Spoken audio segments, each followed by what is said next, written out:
vous retrouvez pour cette édition du 13h à la une. Ce mercredi, de nouveaux soupçons autour de François Fillon dans l'affaire des emplois présumés fictifs de son épouse.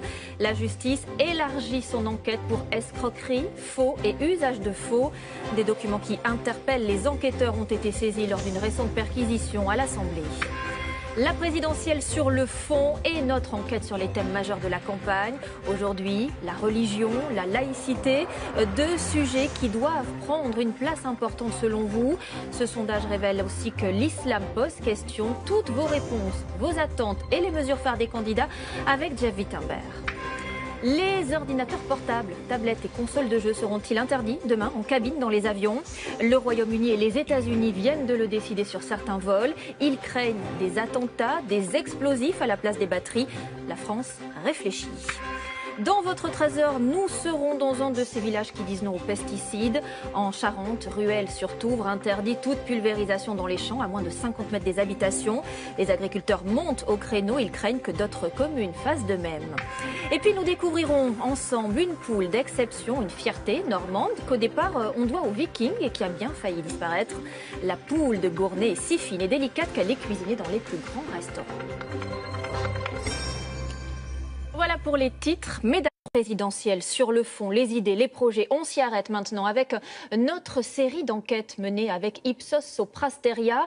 Nous vous avons consulté sur des thèmes majeurs. Après la protection sociale la semaine dernière, la religion et la laïcité aujourd'hui.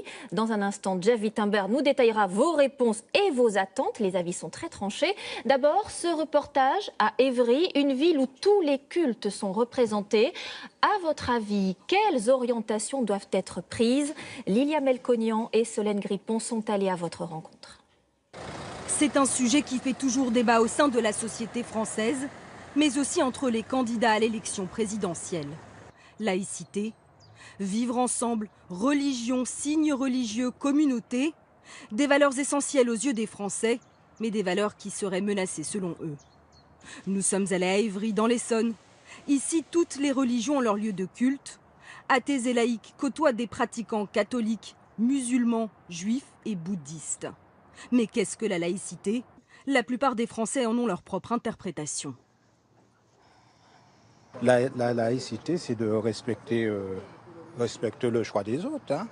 Vous pratiquez votre religion, mais vous n'affichez pas, par exemple, une croix, un voile, etc. C'est tout. Je pense que tout le monde est libre de choisir sa religion et de la pratiquer chez lui, quoi. Mais c'est pas de voile, pas de croix, pas de signe.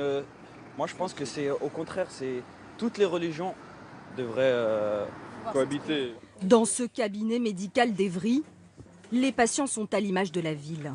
Bonjour docteur. Alors le docteur Mukendi Papa doit composer avec les convictions religieuses de nombre d'entre eux. Les réticences face à l'IVG ou au don d'organes, les refus de transfusion, autant d'opinions auxquelles elle doit faire face en tant que médecin et laïque.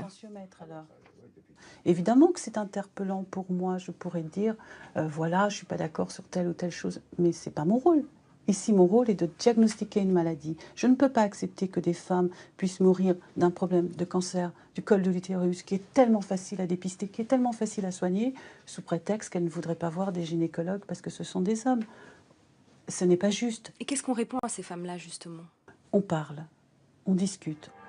En plein centre-ville d'Évry, s'élève la seule cathédrale construite en France au XXe siècle. Ici, tous les dimanches, les fidèles se pressent en nombre pour entendre la messe. Certains de ces pratiquants dénoncent l'irruption d'une laïcité trop militante. Moi, ce que je trouve dommage, c'est qu'il y a aujourd'hui, et je le ressens, une laïcité agressive contre les religions en général, l'islam certainement, le catholicisme aussi. D'autres, à l'inverse, considèrent qu'il faut étendre le principe de laïcité jusque dans les universités. Comme vous parliez, encore une fois, du voile à l'université ou dans les lieux publics, ça m'arrive, je vois des personnes qui ont un voile. Ça, par contre, ça me choque un petit peu parce qu'on est dans les lieux publics. C'est autorisé, c'est légal, ça? C'est légal, mais ça pour moi, c'est un petit peu contraire à la laïcité. Certains estiment que la religion musulmane n'est pas compatible avec les valeurs de la société française. Peut-être que cette religion n'est pas si adaptée que ça au territoire français. Mais je dis peut-être, J'entends bien qu'il faut continuer à dialoguer sur la laïcité et comme chez les catholiques, il y en a certainement qui font du prosélytisme de façon maladroite. J'imagine que chez les musulmans, il y a des gens qui peuvent pratiquer leur religion de façon adaptée au territoire français. Soucieux de promouvoir le vivre ensemble, l'évêque, le rabbin et le recteur de la mosquée d'Évry se retrouvent régulièrement pour promouvoir la laïcité. C'est une règle du jeu pour permettre la fraternité. Et donc, nous essayons d'être frères parce que on a besoin dans ce monde très éclaté, très atomisé, de gens qui signifient qu'on peut vivre ensemble. C'est ce qu'on essaie de faire. C'est ainsi que l'on construit la société qui nous entoure et à qui on dit « apprenez à vivre ensemble ». Cet après-midi, ils participent à une conférence sur le thème de la laïcité. Le recteur de la mosquée, conscient des amalgames, tient à rappeler son attachement aux valeurs de la République. Il ne faudrait pas juger l'islam à travers ce que Daesh propage.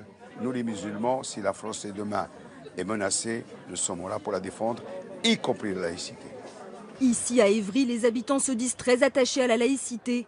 Mais la majorité ne souhaite pas qu'elle soit une priorité dans le débat politique comme cet enseignant. Il n'y en a pas pour vous qui défend la laïcité plus que l'autre? Non, aucun, je vous dis. Quand les sujets les intéressent, à un moment donné, c'est instrumentalisé. Aucun. Aucun? Aucun, non. Pourquoi? Parce que je pense que tour à tour, ils vont l'utiliser. Et puis, alors il y en a certains que je ne nommerai pas qui l'utilisent beaucoup trop. Non, moi, je préférerais vraiment que le débat se place sur d'autres sujets. Moi, je pense qu'il faut sortir du débat. Et celui qui nous fait sortir du débat en posant les véritables problèmes qui sont avant tout économiques, c'est à mon avis, Emmanuel Macron. Il n'y a pas de débat sur la laïcité. Voilà, elle n'est pas négociable. C'est le problème d'un certain nombre de politiques qui essaient de nous faire croire qu'elle est négociable. La laïcité et la religion, sujet sensible au sein de l'opinion publique, peut-être parce qu'il renvoie à la question de l'identité de chacun. Jeff Wittenberg, je le disais tout à l'heure, sur ces questions de laïcité, de religion, nous avons mené une vaste enquête avec France Info et Ipsos Sopra Steria. Quels sont les enseignements de ce sondage? Il y en a beaucoup. Tout d'abord, Marie-Sophie, on a demandé aux Français quelle place doivent tenir ces sujets dans la campagne. 14% pensent qu'elle doit être prioritaire, cette place. 46% qu'elle doit tenir une place importante. Ça fait donc 60% au total qui estiment que la religion et la laïcité sont des sujets centraux.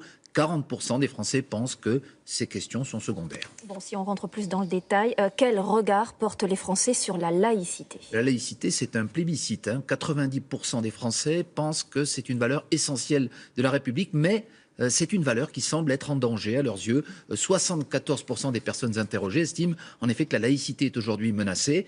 Dans cet état d'esprit, d'ailleurs, 40% des sondés seulement pensent que la cohabitation aujourd'hui entre les différentes religions se passe bien. 60% donc estiment l'inverse.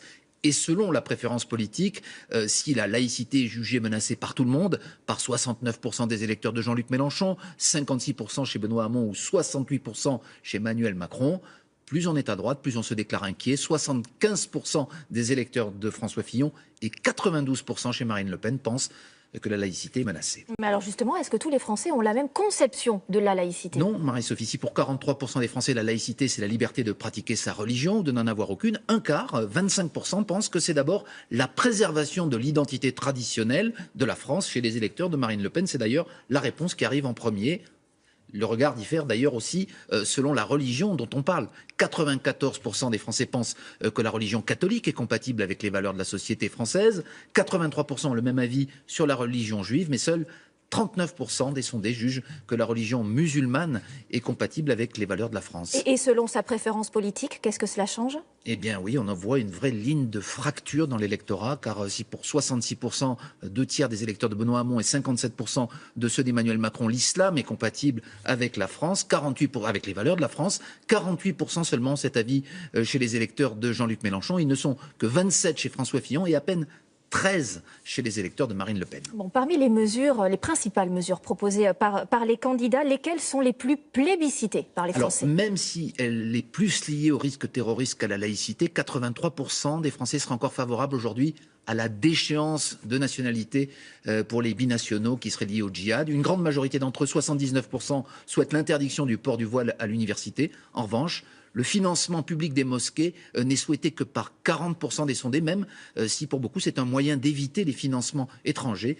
ou les lieux de culte clandestins. Merci Jeff Wittenberg pour les résultats très complets de cette étude.